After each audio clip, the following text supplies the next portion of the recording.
Hello， 大家好。而家我哋喺亞丁嘅亞丁村。今日我哋出發，準備去徒步呢一個短線嘅參觀呢個鮮奶日啊。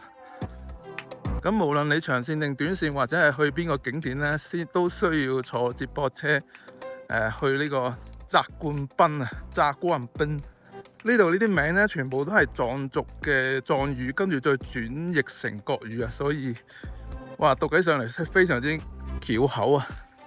我哋而家去呢個接駁車個乘坐點啊，因為我哋從墾丁村咧過去到呢個扎冠賓中轉站嘅話，20分鐘就 OK 啦。如果從景點大門口到扎冠賓嘅話咧，就要70分鐘啊，哇，相當之耐啊！墾丁村呢度咧，仲係有待發展啊，喺不久嘅將來應該呢度都會發展得頗為成熟啊。繼續上呢個觀光接駁車，又係第一個人嚟啊！又包車，天天包車。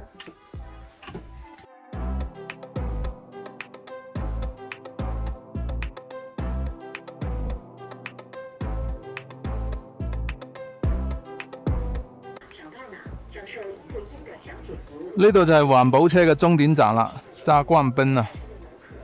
從扎冠賓呢，無論你行邊一條路線呢，都要上呢一個長命車啊！就係前面好多人向前行嘅，亦都係可以從呢條公路向上行嘅。呢條長命斜大概係300-400米左右啦，但係呢就好斜嘅，係行到你好辛苦啊，都幾攰下。不過就唔長啦，然後上到去呢，就可以接駁呢個觀光嘅電瓶車啊，跟住就可以去其他景點啦。如果你要去短線嘅鮮奶日觀光台嘅話呢，就需要徒步過去啦。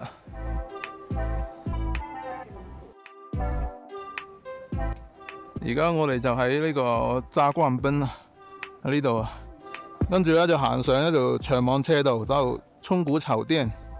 然後呢，如果我哋今日嘅路線呢係去呢個鮮奶日觀景台，就係呢個位置嘅，咁就需要從沖古巢店走到沖古寺，然後就一直往上走。呢個就係今日路線。尋日我哋走咗從沖古酒店到這個洛雍農場，然後行到去呢個公家厝，跟住沿途呢，其實係有好多停靠點嘅，係有好多景點嘅，就好似呢個聖水湖咁，其中一個有名景點嚟啦。咁佢成個亞丁咧，其實真係好鬼大嘅，即係佢而家長線封咗啊嘛。佢長線如果去牛奶海咧、五色海徒步，你基本上冇乜可能嘅，係一定要衝住呢個目的去，因為佢截止時間係下午嘅2點半，但係單程咧就已經差唔多要8公里啦。從呢個洛雍農場啊到終點呢個牛奶海或者五色海係差咗成8公里㗎，上車有500米嘅斜路。所以你除非係一落嚟咧就直接行，如果唔係你就只能騎馬啦，因為佢呢度有騎馬點嘅，騎馬點單程係300蚊，咁所以好多人咧都係當亞丁係一個郊野公園咁。如果唔徒步，可以從洛雍農場一路行一路玩落嚟，打卡亦得，或者好似我哋咁走一個短線到呢個鮮奶日雪山影幾張相亦都得。就係唔好講一定要去邊度，因為佢其實邊個位咧，佢都係睇呢3座雪山啦。咁其實影出嚟啲相咧都差唔多嘅。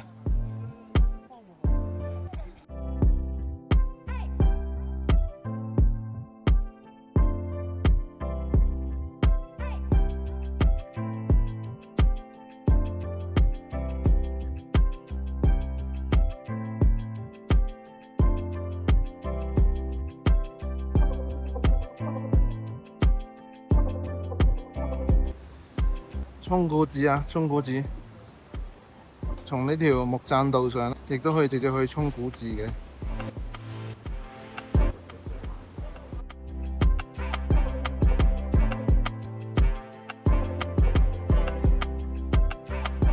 呢度係通往沖古寺嘅木棧道啊。其實行大路公路都係可以去到沖古寺嘅。但係大路我哋尋日行過啦，今日咧就行呢條木棧道啊，啲景色都唔錯。因為而家我所處嘅地方嘅海拔咧，大概係4100米，即係邊行邊講咧，真係好容易扯蝦，喘氣到不得了啊！仲唔可以行咁快。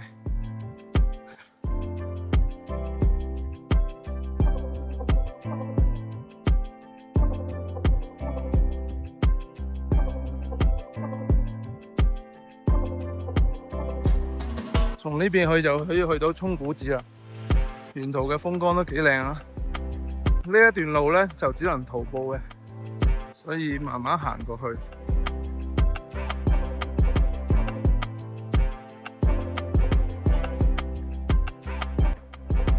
仙乃日觀景點1.4米來回，大概3公里，但係因為海拔4000米以上啦，所以都要花啲時間。聽講往返係2到3個鐘。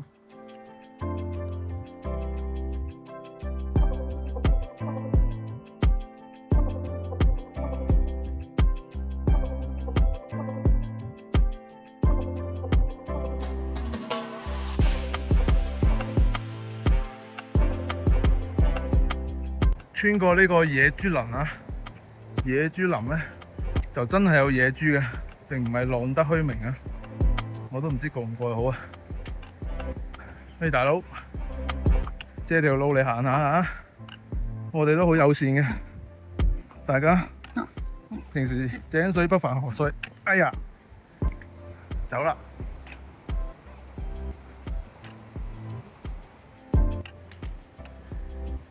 隻豬咧就真係企喺個路口度嘅，呢隻唔知係咪從日本過嚟嘅黑豚豬啊，真係好黑啊，曬到。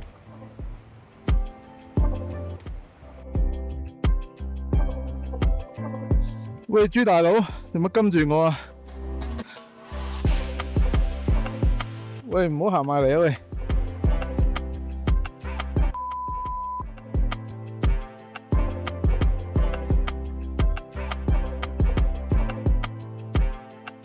我哋好快差唔多上到嚟沖古寺啦，唔知可唔可以入嚟參觀啊？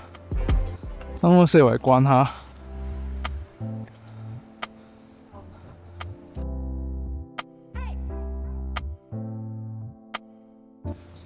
沖古寺啊！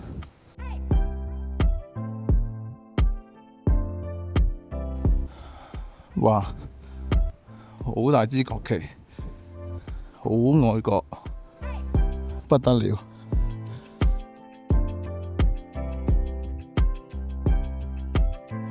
入門呢度呢，有好多呢個藏傳佛教嘅壁畫啊，非常之靚啊！我理解門口呢4位應該係4大天王啦。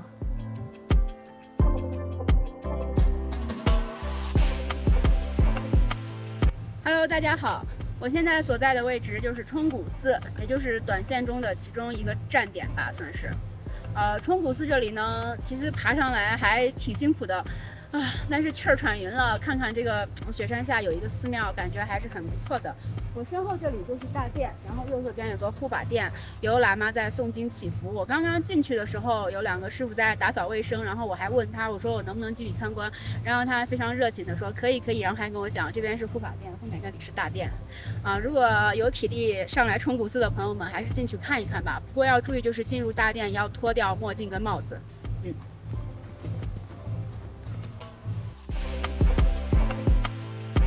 沖古寺嘅來由啊，沖古寺海拔3900米，屬於黃教寺廟，係當年由呢個金秋嘉措大師建造嘅，係當年洛克考察亞丁嘅時候嘅駐地。呢度有間洛克小屋。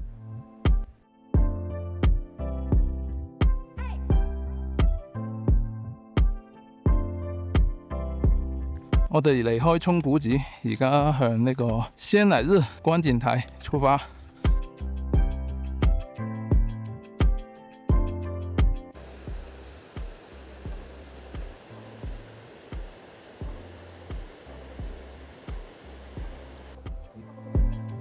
又係馬騮啊，山上一把。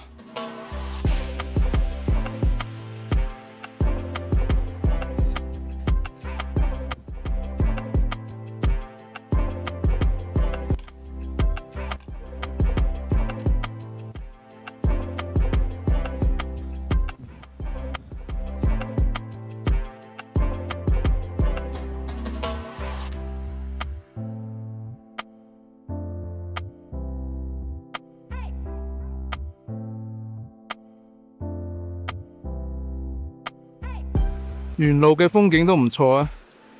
後邊呢一座山呢，就係鮮乃日啦。其實我哋喺亞丁咧睇呢座山已經睇過好多次噶啦。呢一條步行徑嘅總長度雖然只得1.5公里啊，但係因為咧基本上都係喺上坡嘅路上，所以行完呢1.5公里，行個個零鐘咧係真係一啲都唔誇張。因為而家海拔4000幾米，你走幾步咧就開始喘氣噶啦。好多人都係孭住啲氧氣嘅裝備啊上嚟嘅，氧氣瓶啊、氧氣袋咁。咁我哋呢，每個站點休息都唔可以太耐啊，等呼吸平和咗之後呢，又要繼續向上行。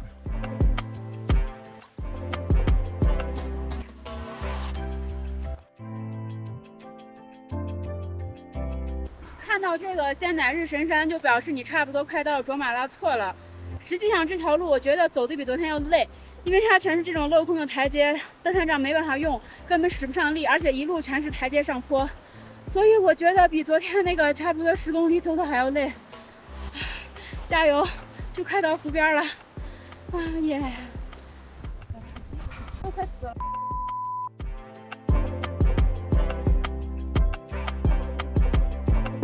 呢度係新寶湖啊，喺神山鮮乃日嘅下方啊。有啲湖水咧係相當之清澈嘅。面部廣嘅。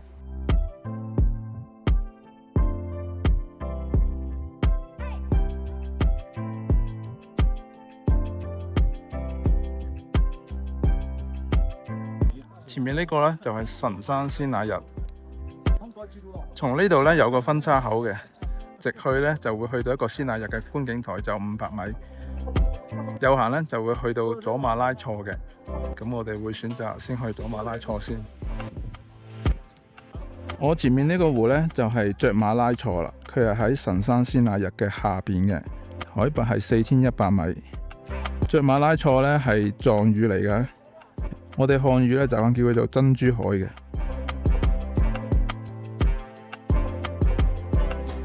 左邊呢條路呢，係可以去到一個鮮乃日觀景台嘅。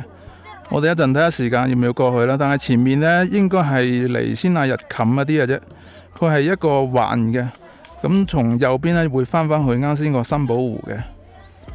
咁我覺得呢邊啲山呢，最好下邊都有個湖景襯托一下。如果唔係你單睇座山呢，其實都唔係太過出片啊。亞丁呢度個野生動物都幾多啊，而且佢哋都唔驚人嘅，可能平時啲遊客呢，餵佢哋食嘢都幾多下。我用個120mm 個焦距咧，都可以影到雀仔啊！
亚丁这里呢，其实官方它是分为3条线路的，就是所谓的文殊智慧线、观音慈悲线和金刚挑战线。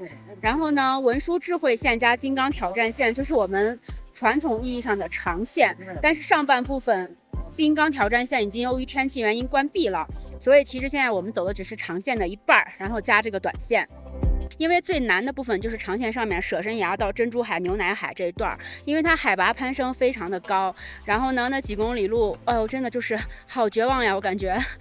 但是呢，长线的下半部分跟短线就走起来会相对轻松一点，因为它就是栈道修的都非常成熟了，然后海拔攀升也不大，爬坡虽然有上上下下，但是整体来讲就是如果你平时有稍微做一下运动的话，都是能够完全胜任的。然后亚丁这里整体来说是你有2天时间也可以玩，1天时间也可以玩，就是我是觉得可以玩的地方挺多的，然后线路组合也挺多的，这个是要根据你自己的时间来定了。如果是你等以后长线开放了以后的话，你真的体能差的话，你就可以从诺龙牛场骑马上去，这样就能节省一部分体力，你只用爬那个舍身崖上去到牛奶海、五色海那一段就可以了。但是如果你体能不是很好的话，我是觉得在湖边玩一玩呢也就 OK 了。它整体来讲就是山加湖的组合，沿途其实有非常多的打卡位，不一定是要到景点才能打卡。你围着3座神山转，其实能看到各个神山不同的角度，怎么拍都是好看的，我觉得。这种正能量的事情，不把它拍下来怎么行？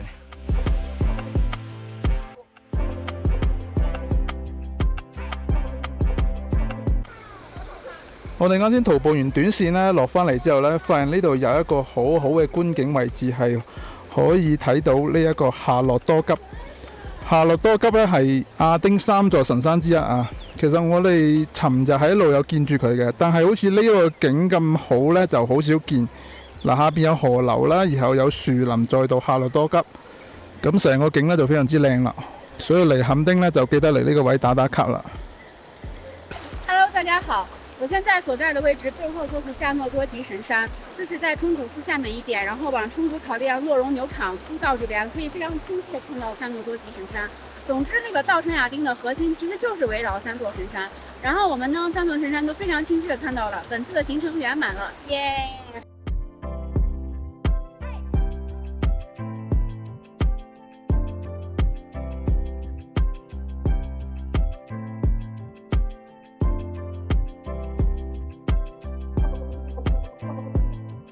宝子们、家人们、老铁们，动动各位发财的小手，一键3连，关注主播不迷路，耶！